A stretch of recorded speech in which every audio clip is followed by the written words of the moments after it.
Hey Nerd Nation, I just want to give you an update. Due to sickness this month, you can see that our videos and episodes didn't drop in the normal order. Uh, I'm better now, and we will be dropping the third video for this month later this week. Just heads up and FYI. Greetings, Nerd Nation. I'm Josh, and I welcome you to the podcast. Grab a cold evergreen goblet of blue milk and make yourself comfortable here at my House of Nerd. Now for tonight's sponsor. Do you want a supplement that will make your things large, thick, and tall in the bedroom? Well, I have the solution for you. It's Josh's Bedroom Plant Supplement. The plant supplement that will give your plants the fighting chance to be the plant that they want to be and grow to the heights that they desire. Josh's Bedroom Plant Supplement, where if your plants don't get large, then stop thinking about baseball. Not a sponsor. Well, this is not a kid's show. That's for sure. It's just innuendo. What? It's about plants, guys. It's about plants. It's about a plant supplement and stuff. It being Valentine's Day. On Valentine's Day, if you want to go water your plants, this supplement will help you. Well, I'm glad you guys are here on the podcast today. As you can hear, we have John and we have Crit. And we're always glad to have you guys. And today on the podcast, our topic for today, which is documentaries for the month of March. And we are talking about John's pick, which is the 2008 documentary called Bigger, Stronger, and Faster. And it is directed by Christopher Bell that talks about anabolic steroids in his family and in the country. So let's get talking about this movie, or documentary, I should say. What'd you guys think about it? It was fantastic. Obviously, I was one that recommended it, so my opinion is the best on it. But before we get started, though, I do have to ask: did you said you only were able to watch half of the second one? Crit, were you able to watch the second one at all? I did watch it, but I don't know if it. I guess we can get into that, but we don't necessarily need to get into it. I think the reason I suggested the second one is the closure with regards to the family, and the family piece that Bigger, Stronger, Faster highlights. I think that's kind of why I enjoy that second one. We don't necessarily have to talk about the topics that the second one talk about, but I think in the context talk about of like what the brother and stuff like that. Yeah, the context of the family. I think that would be interesting. Okay. Let's start on the first one before we, right. Let's put the cart before the horse, right? I've heard of this one, but I've never really seen it before. I've always wanted to, and I thought it was really interesting to see an entire family kind of, caught up in the using of anabolic steroids, and in watching this movie, it kind of made me think about where my position is on steroids, and this movie kind of made me kind of think a little differently, I guess, in the perspective of how they're treated and how people who take them are treated. And then kind of in the context of like this family and how it's, affected their lives and the use thereof. So I guess the question then becomes, did you have a stance before and what was it?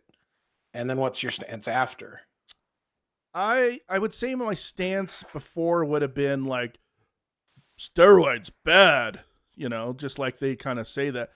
And I look at it as more of a gray kind of environment now. I don't necessarily I think they're stigmatized more than they should be, I guess. I know that they can't have other causes, to hurt people. So, that's kind of where the gray area is, I guess I don't feel as bad about them as a thing, especially when they're bringing up a lot of the other drugs that are used and, they're not as stigmatized, but potentially cause as much or more harm, and that's kind of where I kind of went from these things are really bad to, there might not be as bad as really anything else that's out there, because that's the way that seems like the industry, like it was talking about there, has really hyped them up to be such a horrible thing. So you believed the documentary? Like, you think they were accurate with all their facts and who they decided to put in front of you, and it's not a trap. I'm just No, no, no, no, not no. a trap question. It's just, It's a fair you question. know, that's the thing that always goes through my mind when watching these is, do they have an angle? And just because they present quote unquote both sides doesn't necessarily mean they don't have an angle. Mm-hmm. I'm not going to go from their angle of. I felt like they were trying to say like, "Hey, these things aren't bad. Go ahead and use them because we use them." There might have been more of that. I'm not going to say that people should use them. You know, if there's a use case for them medically, sure. But everyday recreational, I don't think it changed my stance on that. But it did move my. I think it did move my thinking more again, like I said, to the gray area of maybe they're not as hardcore and they're more stigmatized than they should be versus other substances that are out there being used. So Okay. I guess in a sense, yes, to answer your question, I guess I just said the long version of that. I guess it That's did fine. modify my thinking a bit Okay. on my stance against, the stance that I've grown up with steroids all my life. Right. Because I mean, the after school special is a real thing. I mean, it was definitely drilled into me. Steroids were bad when we did drug class and health sciences and stuff like that. It was, steroids are bad. Steroids are bad. It was just constantly drilled in. And I grew up kind of in the day that they're talking about those hearings with oh, what's his face, Mark McGuire. That was my high school age, so it was definitely something that was prevalent in my school. Just the idea of it. So I grew up constantly being told that they were bad, they're horrible, they're not good, we shouldn't take them, we shouldn't have them. So when I And do first you saw still feel this, this way? um, so I think I'm a little more middle of the fence. I Okay. don't. It's a difficult thing to say. Um, if there was a way to truly, and I know they're trying it. I mean, there's a documentary I actually almost included on the whole Russian doping scandal. The whole Russian steroids and that whole section. If there was a way to keep them out of sports, and keep them out of everywhere, I think enhancers of any kind, especially medical enhancers, I don't think they have a place personally. Now, that's not to say I believe they're going to cause you to die or cause anyone else to die. I just think that if you're getting an unfair advantage due to especially illegal medication, that's not something that's great. That's if that makes sense. So do you agree with them that that steroids are kind of like a new technology, What do you mean? in the sense that if a new technology is created, um, and you have something like the Olympics where you have, or even just economics where you have many different groups of people competing against each other in that, and they're all going to use the latest technology they can get a hold of in order to secure a win, because winning uh, acquires you all sorts of things. Mhm. Yeah. I mean, I think there's a lot of stuff problematic with the Olympics to begin with. To me, I would love to see sports come down to, the pure body versus body, where, the amount of money they're able to put into it is the same. The tech that they're able to use is the same. The equipment they have is the same. Like, that's what I would love to see, especially out of the Olympics. And I know that's not going to be a real reality, because that's just not how things work. But that's where I fall with regards to competition. Everyone should be on the same exact page. Everyone. And genetics is just, that's what's going to determine winning, most likely then. Yeah, unfortunately, but I mean, still to a certain level, it already still does. I mean, even with some of these enhancements and stuff. I mean, you can enhance so much, but still, genetics is still one of the key factors in it. I yeah, Yeah, it's yeah. interesting.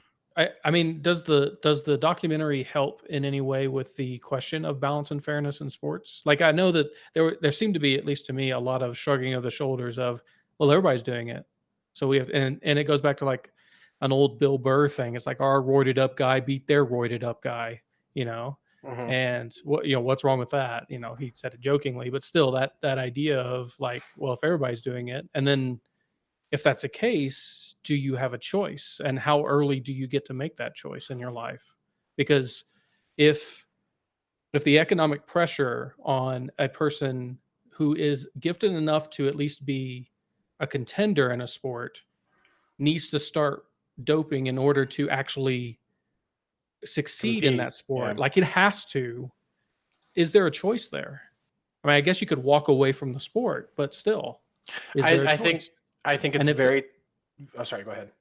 and if that choice, how just the nature of how we as Americans are when it comes to competition, you know, it does. I mean, I don't want to make a think of the kids argument. That's not really what it is. Adults should be able to make these choices themselves, but the pressure that we put on, teenagers to do well in whatever they're doing, especially in sports, especially if they have some amount of talent in that sport Mhm. and interest, um, it's a natural path to have them start using that thing because they think they have to.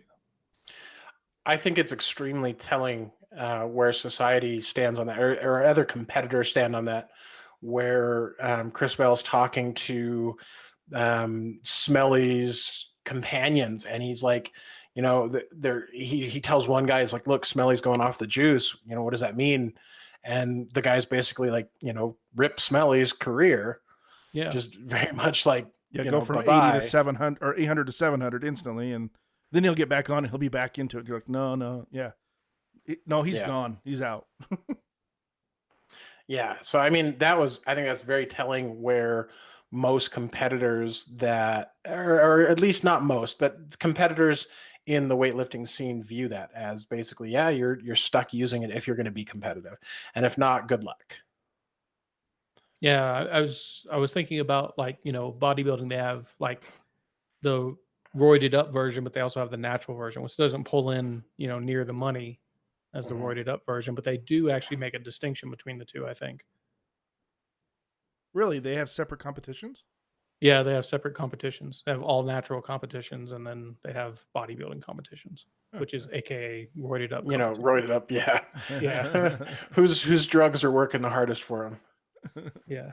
Yeah, pretty Who's much. And it's a, I mean, yeah.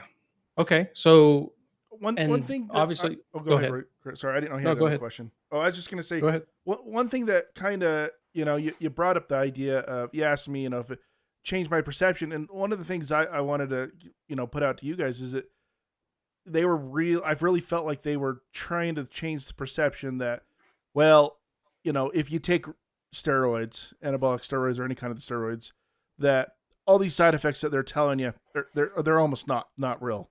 It's never happened to us. And if they effectively, convinced you guys of, you don't need to worry about that. It really doesn't have that as side effects. It's not going to kill you. They were really went hard on that comment at Yeah, one point. I think that pointing out that there's no good studies so far is fine. Mhm. And it's like, oh, look, all this fear that they've instilled in this specific thing that's unfair, considering all the other things that can do harm to your body. Um, I think that it's a double-edged reasoning, Mhm. right? Yeah. It's like, well, there has been no studies. Now I understand, like the one lawyer says, like, there's never going to be a study because that'd be unethical. And it's like, well, okay, that doesn't make that much sense No, because it doesn't. we do studies on all sorts. I mean, every regulated prescription is done with human trials, and we already have an entire population of people using these things. It is definitely possible to study. So that's always suspect that they're going to be like, hey, we'll never study these things because it's just bad because it's bad. Mhm. And there's going to be people like that, and that's the thing I wonder about is like, did the documentary did it actually go out and find reasonable people to make decisions on? Because I mean, you find that the father whose kid died, Mhm. and he wants to blame it on steroids, and they framed it. Now it's might be true. Their framing might be true, but they still framed it as this father's ridiculous and doesn't care about the facts. He only cares about what, and or he's found a charge, or a has an reason, alternate goal. or has an We alternate don't goal. know. Yeah, Yeah. he's found a reason to justify what happened. He's found a boogeyman and he's going after it, and that's fine. You can find those people, and putting them on screen isn't a bad thing. But uh, is like, did they find anybody who reasonably says, "Hey, actually there are, we need to look into this, or there's are things, or it didn't feel that balanced of a it didn't really feel that nuanced, I guess, is what it comes down You to know, me. Mhm. I liked it where he was. I did like where he was going with that, but again, I agree with you not that balance. I mean, someone who has um, had experiences with medicines like Lexapro and things like that. Um, one of the things I did think it was interesting that the guy didn't mention that he wanted to talk about that when they are known to uh, give some people can have get depression from them or even get more depressed from some of those Mhm, medicines. Heck, I've even had side effects like that where I've become more depressed and had to change. Um, mhm. but at the same time, I don't feel like they were given a kind of a balanced approach. It was I think that in some ways I did feel like they were villainizing him as well. Yeah, they went to extremes on both sides. I think they didn't have a lot of middle of the road, you know, where they feel strongly about not having it in sports, but understand that it's not necessarily, or feel like it's not dangerous. They either went, full on, why are we banning this? Everyone's doing it. We should do it. And, it's probably not as bad as we thought, to, doctors that are their whole careers based on fighting against steroids. So I didn't feel like they had a lot of middle of the road people. And of course you don't necessarily want to do that in a documentary because it doesn't make for a super interesting So do you think this documentary was where you more an have people opinion middle of the piece road. than a documentary? Um, that's a hard question Okay. to Isn't answer. every documentary an opinion piece to At some some degree? level, yeah. Some level, but I mean, I look at him that some are more so than others. I mean, Yeah, some I view rely it on as a data a wider. little bit more than their own opinions, but there's always an angle, of course. But I would look at this. Do you think that there's more sides to opinions because they didn't throw out as much hardcore evidence to the other side? I think the one thing that the documentary did, I feel the one thing the documentary did well is, generally, I felt like it leaves the viewer in a neutral state or making their own decisions. Granted, they're making their own decisions based on the information the documentary is giving them, Mm-hmm. but for the most part, I feel like it puts the viewer into the same confusion maybe that Chris Bell felt, Mhm. um, when he started and trying to figure out, is this really bad? Both my brothers are doing it. I tried it, didn't work for me, but what I what actually what like do I that know? approach actually of not necessarily the good or bad of steroids but what compelled them to use it. What was compelling them to think that they needed it in their lives, no matter if they had to get it legally or illegally. What was their motivations with that?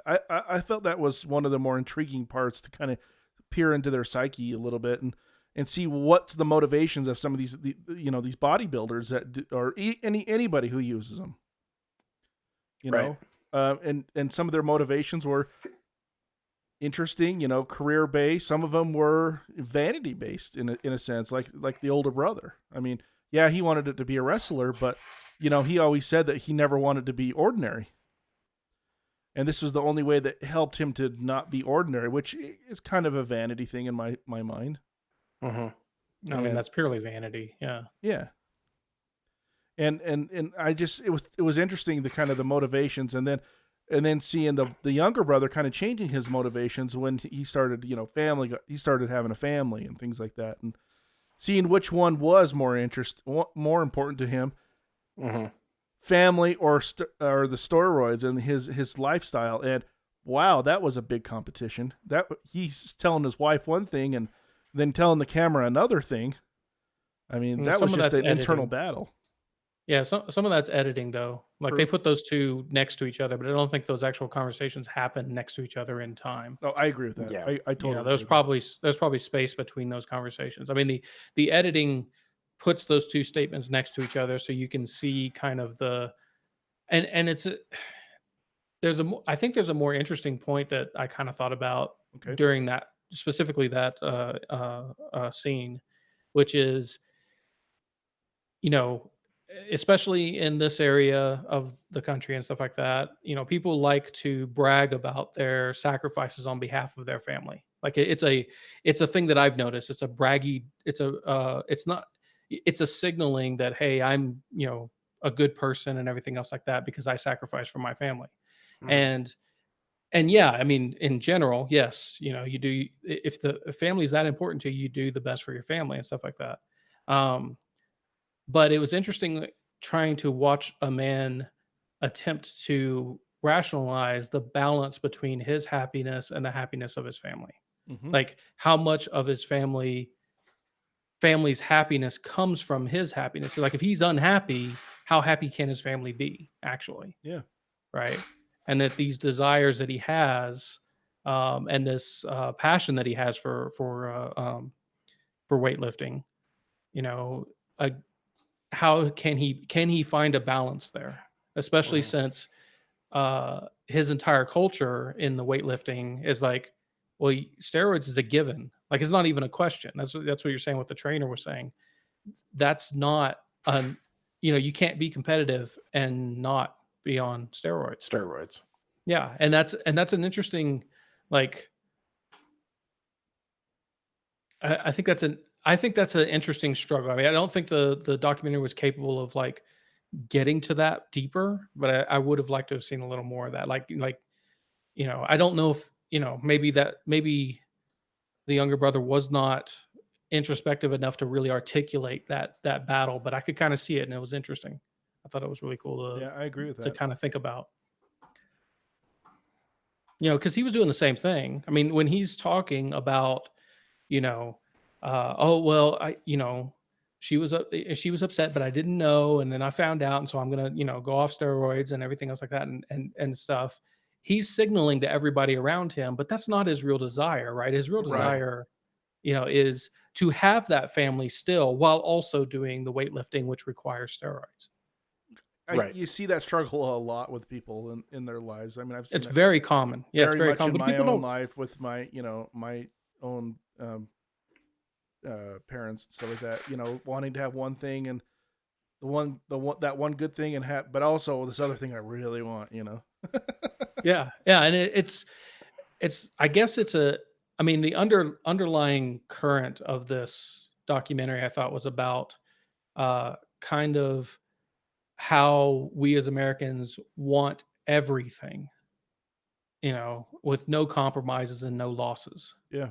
And that's kind of what they were kind of going for, is the idea of like growing up with superhero type personalities that you're going after, the Schwarzenegger, you know, um, Hulk the Hogan. Stallone, the Hulk Mhm. Hogan. Yeah, it's like, you get this idea in your head that this is what success looks like. And I think that's Hmm. the interesting thing about having the father in the picture who has a very different picture of that. Like he's looking at it going, the success is being average and making society work every day and not living in the clouds and in crazy dreams. But then the brothers are looking at it and going, but that's just being like the older brother says, that's just being average. It's not anything special. I don't feel special if I just go to work, even if I have a good paying job working with my dad, doing people's taxes, and I still get to go and do, not the height that he had before, but he still gets to do it as a hobby, but he won't see it as a hobby.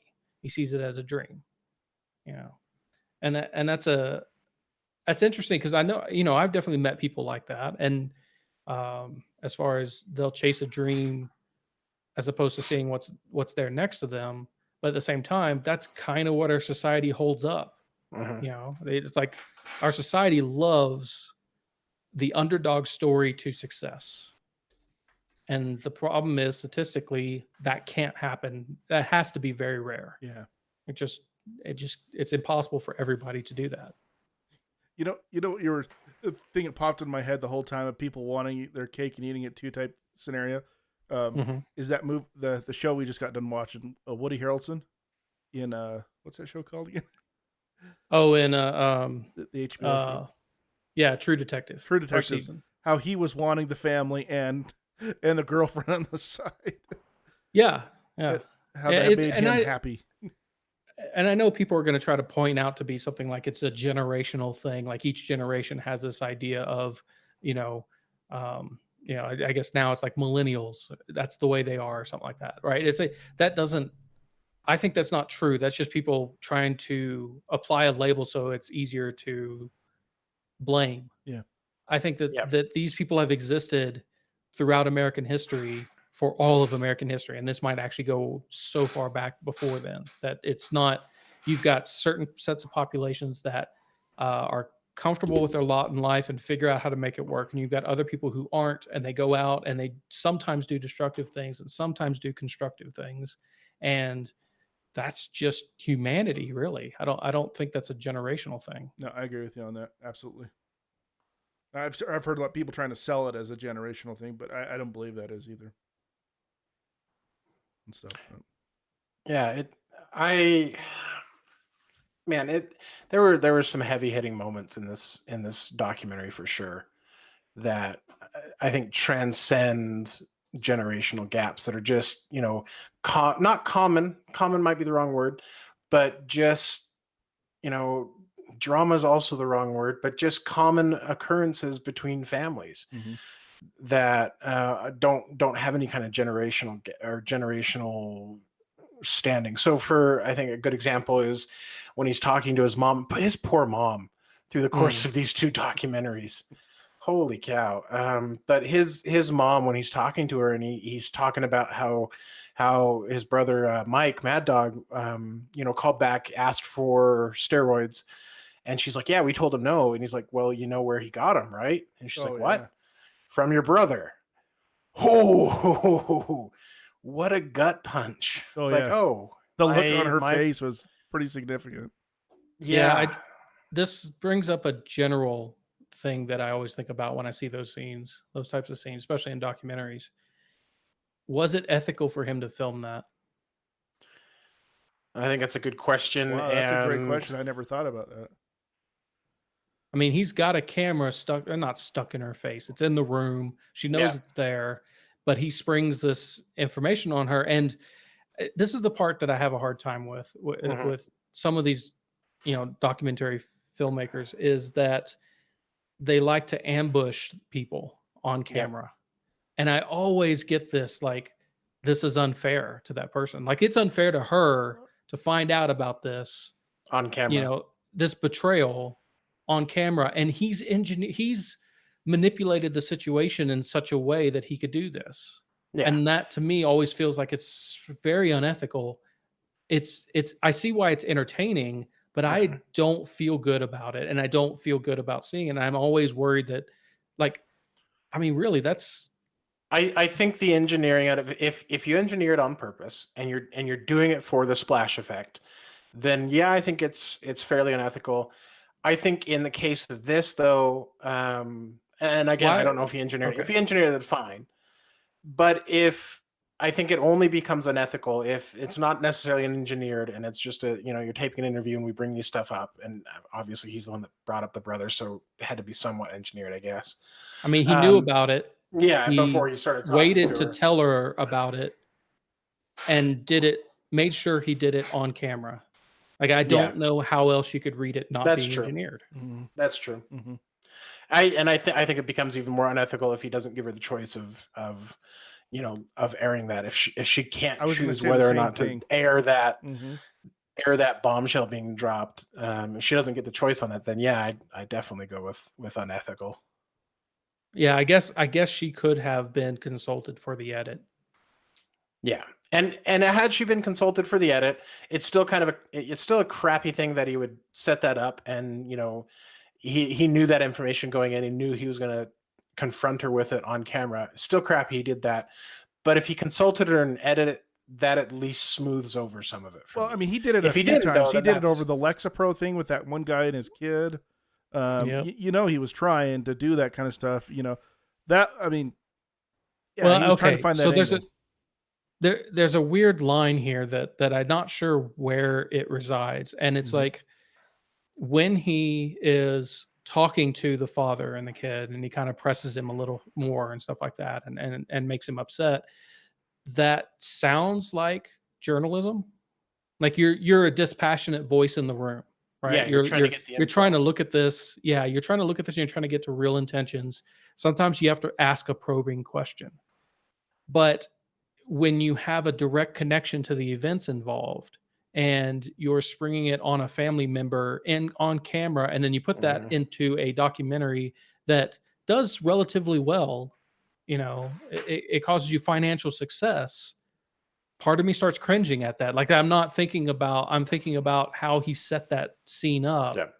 and recorded it, and then even at best convinced her that it was okay to air this shock and pain from his own mother on. So So there's a difference between, like, hey, I'm asking a probing question that may get this stranger that I've met and they've invited me in, they know exactly why I'm here, and they know what I'm going to be, pretty much what I'm going to be asking.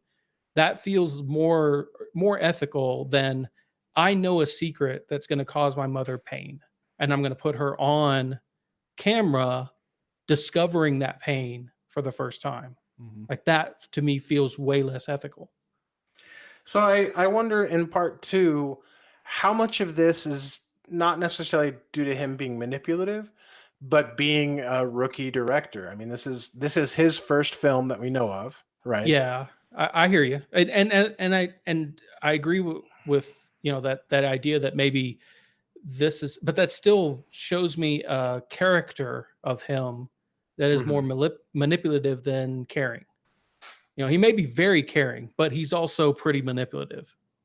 At least in the first one, and honestly, the second one wasn't as good. It was No, way it stretching, and it used way less information, and it tried to get more mileage out of less information, in my opinion. That I felt can see more that. like an opinion piece of what I was seeing anyway. More, Yeah, of course, focused on his brother and his own personal use. yeah, I And he agree. And and the I footage wonder. didn't match, and there was like there was interviews that it seemed pretty obvious that he wasn't the person interviewing the person that was actually Yeah, talking, like, for it was a extended stock periods of footage time. type. Yeah. Well, not even just stock footage, like the whole thing with the one uh I don't know if it's a psychiatrist or not, that was, he kind of talks funny and kind of looks at the camera sideways. Mm-hmm. That Mhm. camera setup is so different from the rest of the film. That looks more like you know, uh, a CBS Tonight or 2020 or something like that type Mhm. interview, right?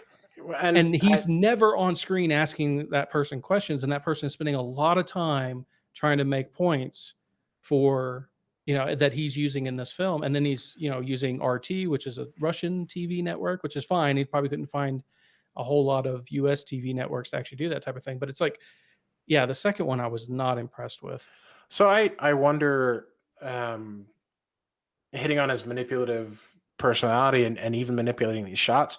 I wonder how much of that is due to his addiction that he comes out and talks about, and his getting pills and his lying about it and his doing all that. I mean, it takes skill to keep an addiction under wraps, and takes manipulation to put an addiction under wraps. So I think there's absolutely, I think you can chalk some of it, to answer my own question I asked about whether or not, how much of this can we chalk up to his rookie directorship.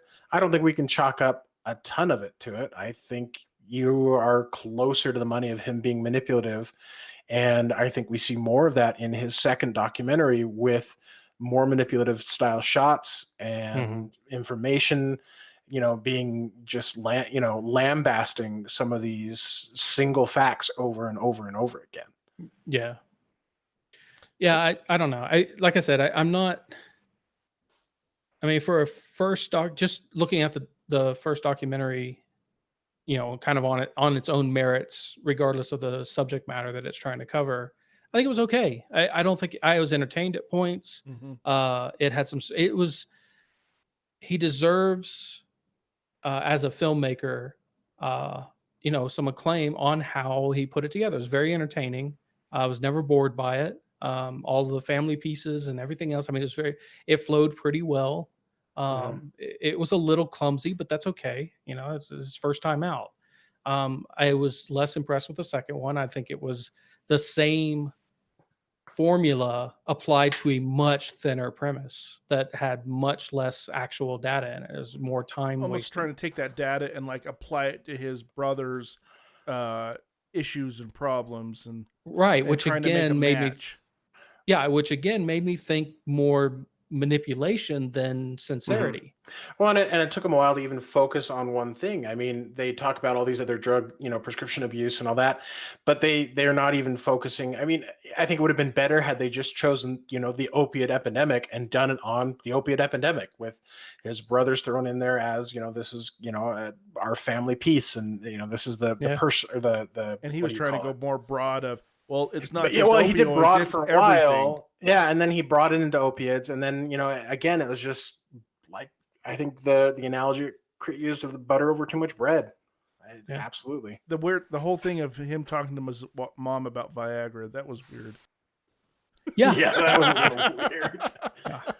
I'm glad I'm not the only one that thought that was awkward. It was so that was awkward. Yeah, it was awkward. But I mean, he's got an eye for the entertaining part, like the way he put it together. I in some ways enjoyed this one more than the previous documentary that we went through, but I agree with at you. the same time, I feel that I just don't get the best impression of the actual filmmaker himself, and not for his skills in filmmaking, but in his character and how he used the people around him to create this success. It's one thing when someone goes out and makes a documentary about maybe a subject that touched their family's lives, but doesn't use their own family as kind of the examples.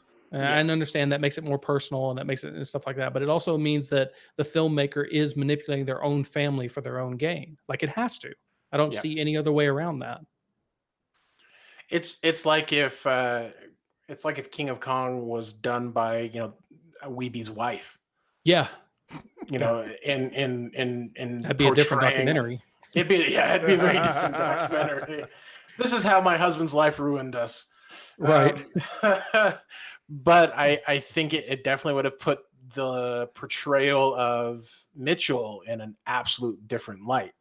And I think you're absolutely right with what that does here with, there is this personal touch to it, and there's this family, the whole reason it sparked, but it also made it super easy to manipulate for good shots.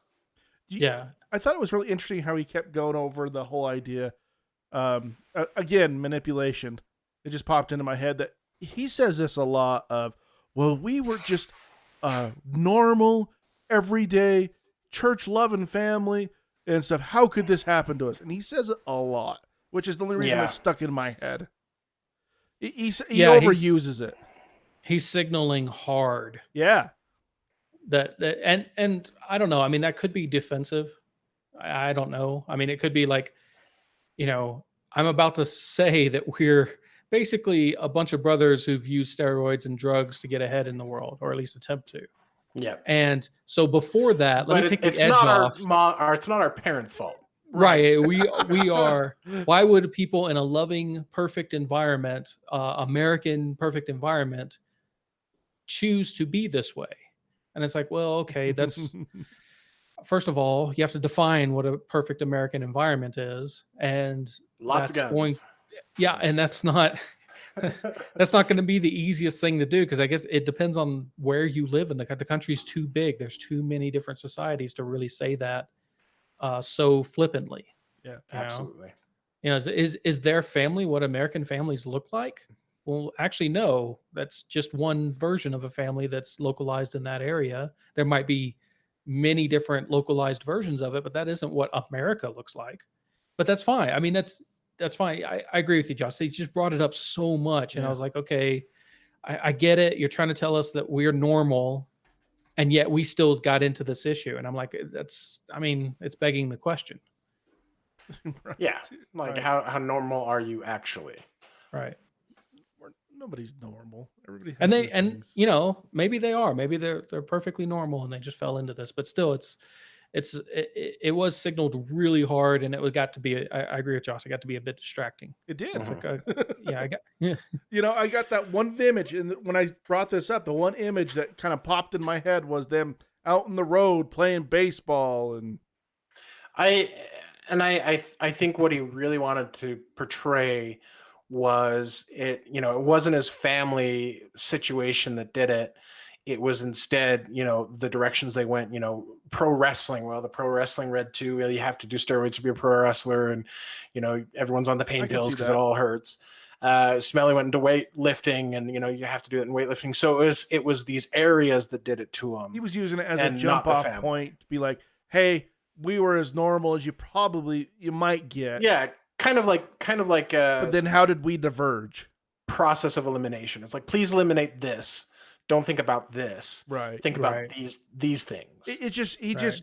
I think it's a great jumping off point. I just think he drove it home a little bit too much. As you were saying, signaled way too much about how he was and how did we get here. If he would just touched on that lightly and then, kind of moved on and focused on where they go from there, I think it would have been a little bit better. But I think even at key points, he was just hammering it home like, I still can't believe this is like our family, And I think the majority of scenes with his mom in it had her cooking too. Yeah. Like, just how much more down to earth, home style, can you portray your family? Her talking about cooking as well. And it, Yeah. and it felt a little strange because he kept bringing up God, and then of course he had his conversation with his mother, which I thought was fascinating, where she's talking about you don't need to do these things, you don't need to change yourself, you're already great, you're already her philosophy or theology on what makes up a person, and that you don't need to change and stuff like that, but at the same time you need to change because you need to stop doing what you're currently doing, kind of thing. And him trying to struggle with it, with like, but not changing means staying exactly what I am right now, which I don't want to be. And I thought, it's an interesting thing. And he's like, the Bible doesn't solve this problem. And she's like, yes, it does. and and it was an interesting, like, kind of look at, it seems like as much as they've been taken to church a lot, the brothers aren't probably super religious themselves. Well, he even says probably more culturally religious. Yeah. He even says it was either the first or second documentary where he's talking about his brothers. Like, I've never heard him pray. He probably doesn't pray. Well, I think she was saying that, if I remember correctly, her mother was saying that about Hulk Hogan. Yeah, she was saying that about Hulk Hogan. Yeah, she was basically saying, you want to be like him, and he says all these things, and he says to eat your vitamins and work out and pray, but I've never seen him do like, she's calling into question his religiosity. Yeah. And and I don't think that necessarily hit very hard for either with the audience or with him. She was trying to go with it. Like, she was trying to do this big comparison of, you should be here, but these guys are here, but they haven't attained keeping the things good. And I think she's saying they aren't good role models. Stop chasing them. That's what she's trying to say, at least. That's exactly what she's trying to say. And I don't. Yeah, and I think it's really difficult to articulate those ideas. It's if you're trying to, especially to someone in crisis that you love and you really want them to change, it's like you get emotional so quickly. It's hard to really kind of get your arguments in line and and make a compelling case sometimes. And it's not like they're giving her a script to read off of or anything like that. Right. I wonder how much they actually prepared her for these questions. So. Yeah, how off the cuff all this was. Yeah. Speaking of vitamins, I will say my absolute favorite part in the documentary, and one of the ones I felt was kind of the most well done, was making their own supplements. Yeah, that was good. And how easy it was. It's like, look, we did all this, we got this, and it's good to go. We can sell it. Yeah, please. That's kind of what gave me the. Please don't sneeze into my supplement.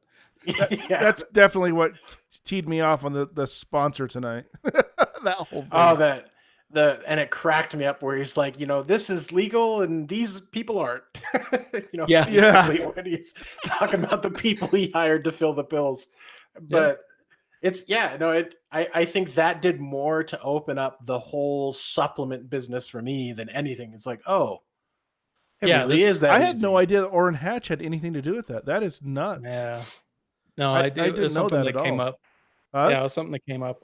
I learned about a long time ago, just because it was one of those things where it's like, I worked for a manufacturer a long time ago that made those supplements for a lot of people, and they were basically competing with a bunch of companies, and it was very early in my career.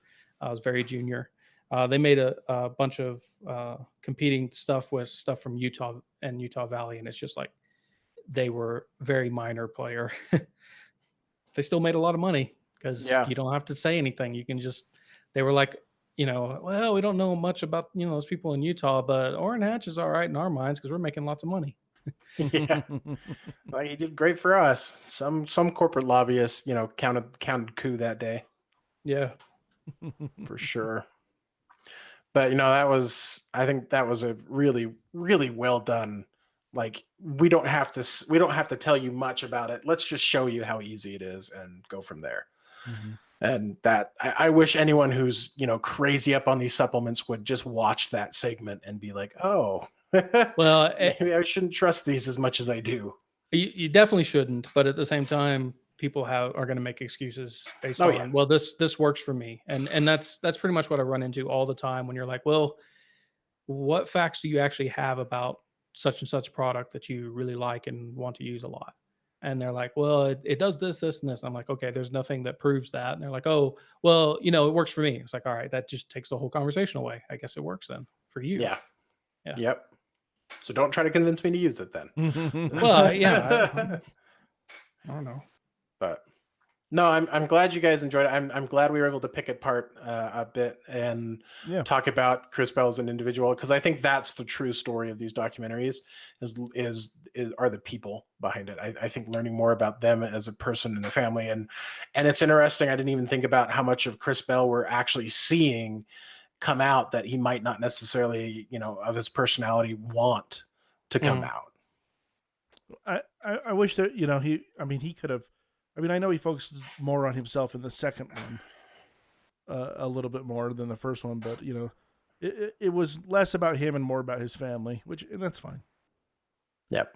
That's fine. And that's okay. He has an interesting family and stuff. No, so they're perfect. They're perfect. They're the perfect American family. I mean, yep.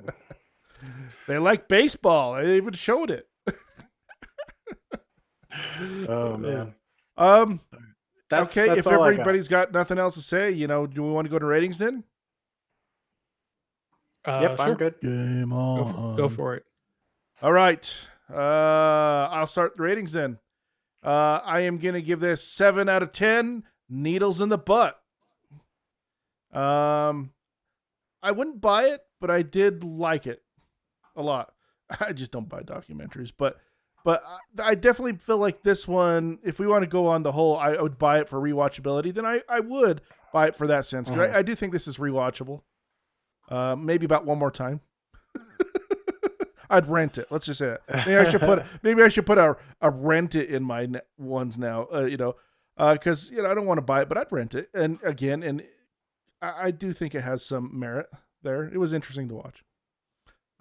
So I would watch this with my mom and then immediately confront her about something that happened in our past afterwards. Oh no! Oh wow! That's a setup. That's a setup. Stay away.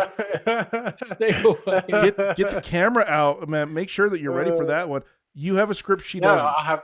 Yeah, exactly. Yep, I'm prepared. She's not. That's awesome, John. And she doesn't get a say in post. Yeah, nothing, Mom. Don't even talk to me about it. We'll edit it out in post. Yeah. I promise. Sign off of it now, and we'll change out this paperwork later. I promise. Oh, all right, Crit. What'd you think? I'm going to give it 38 out of 57 supplemental pills in the morning. What do you need the pills for? No reason. To be competitive because everybody else does it. Right. Oh, that's awesome, man. They're bridge jumping pills. Oh, I like those. I mean, I've never taken any pills, but I like those. All right. Oh, that's awesome. All right, on to your picks. Yeah, let's do it, Crit. Let's. All right. What are your picks? I'm really been interested in waiting to hear what you've got to offer us. An important. All right. Thank you. Number 1. An important ingredient to a lot of sound creation that has brought us joy. Oh, wow. Okay. Number 2, What could have been if the suits hadn't gotten in the way? Well, that's And compelling number too. 3, what lies do you need to tell to stay in business? I was immediately drawn into that first one, John. Okay. I like that. Yeah, I like the sound one. I can go Okay. with that one. All right. So the second one is what could have been if the suits hadn't gotten in the way? Hodorowski's Dune. Oh, why didn't we pick that one, John? I've watched that one Yeah. before. I really enjoy that Okay. one. Yeah, it's a trippy one. It is. And then what lies do you need to tell to stay in business is The Inventor. I don't know that one. It's about a lady in California who starts a company for taking blood. Like Oh, they yeah, the supposedly Theranos invented a one. machine. Yeah, the Theranos one. Yeah, they invented a Yep. machine to supposedly do blood testing easier, faster, cheaper, and then it just kind of spirals out of control. Huh. Yep. Whole cult of personality thing going on. All right, and the one you picked, an important ingredient to a lot of sound creation that has brought us joy, and that is Sound City. Okay, what's that about? It's a documentary about a famous studio in LA that a lot of famous recordings came out of. Yep. Um, And it's directed by Dave Grohl. yeah, it's directed by Dave Grohl of Foo Fighters. Oh, this sounds awesome. Yeah, and it's really great. It's about the tech. It's also about all the studio recordings, including Fleetwood Mac's early stuff. Actually, it might be all of their stuff, and Nice. it talks about kind of what all of that came through. It's a really great I documentary. had a feeling it think. would be along those lines. That's why it really caught my attention. Yeah, You know, I would have been happy with any of them. I think there's plenty to talk I about. think I about would have any been of happy these, with but- any of them either. Yeah, I haven't So, seen the other two. John, but Hodorowski's Dune did I thing, do well? That's pretty cool. It's passable. It's acceptable. So hard. I did really good. All right. I kind of regret not doing Dune, but that's okay. Hodorowski's Dune would have been fun, but yeah. Yeah, I'm We gonna, can save I'm it gonna for watch another that. time. I'm watching all the documentaries this week, so you did good enough for me to watch all of them this week, anyways. You've never All seen right. the Hodorowski's Dune documentary? No, I've seen it. Oh, okay, I was gonna say The if you haven't seen it, Inventor- then get I ready haven't- for a trip. I haven't seen the Inventor one. Yeah, me It's either. it's good. I think It's I on might want to HBO watch on the Max, I side think. too. Yeah, it's on HBO Max. All right, Sound stuff. City. Well, good. Sound Okay. City it is. I look forward to it, guys. And then next week we'll be picking I'll be throwing out our new topic. Yeah. As Or well. do we want to do the catch-all episode as a kind of a break? We can talk about that. I actually threw something out to Crit along the same lines. Because That's we, tough. Yeah, we'll we still got Marley and me to talk about. And Iron Eagles. It was Marley, me, Iron Eagle, Battlefield Earth, and then there was one Wait, more. when I did can't remember. Battlefield Earth get on there? I think you snuck that on the list. No. Yes, you we did. mentioned Battlefield Earth repeatedly. Not I can go back through the episodes and pick it out for you. We're gonna need an official count. An official count in the YouTube comments. Go. Well, I thought about that one, but I wasn't sure if there was enough of them yet that we had. I actually brought this up to Crit, and I wasn't sure if there was enough of them to actually do that yet. Well, I think mean, if we have over 3, and we could do one per. yeah, or we could just do them all in one Or episode. just all 3 and just talk about all 3 real quick. Because I don't know that I want to do an entire episode on Marley and me. Really, there's really deep philosophical things to talk about. You know, I I mean, mean, we could do an in the maybe? middle episode, like an episode that's not necessarily based on a month, where we just do a fourth week one, Yep. and count that one, and I'll fit it in on a fourth week.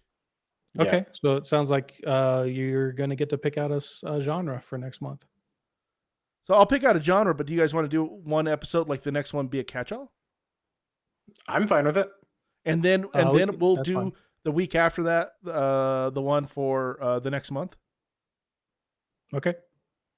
Sounds good. Is that you guys are good with that? Yep. Okay. We'll talk. Yes, I guess we'll talk about which movies we're watching on the next one. Lock, Stock, and Two Smoking Barrels was the fourth one.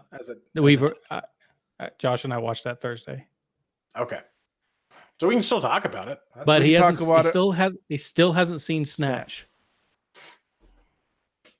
Yeah, and I've Okay. been told that that's the better one of the two. Yeah. All right. Well, you should read us out because we've gotten off script. I'm gonna edit What out a lot script? of My this. bad. We're off script? script, but I'm gonna edit. We're I'm actually scripted. gonna edit out most of this last We're part. scripted. He's gonna edit this out. You'll never hear me. I'm not a real person. This is actually a recording. Yeah. I mean, it is a recording, but it's also a recording of a recording. I mean, I could see you programming a bot just to save yourself some time on the podcast. It's definitely the one that picks out my picks. It's just a bot. All right. Like that lunch app you did. Yep. Yeah. Okay, I'll read us out then. And to everybody out there listening, thank you for supporting our channel. And as always, to all you out there, may you be excellent to each other and live long and prosper from all of us here at Josh's House of Nerd. Thank you and good night. Thanks for watching. For more nerdy awesomeness, please like and subscribe and check out our other nerdy videos.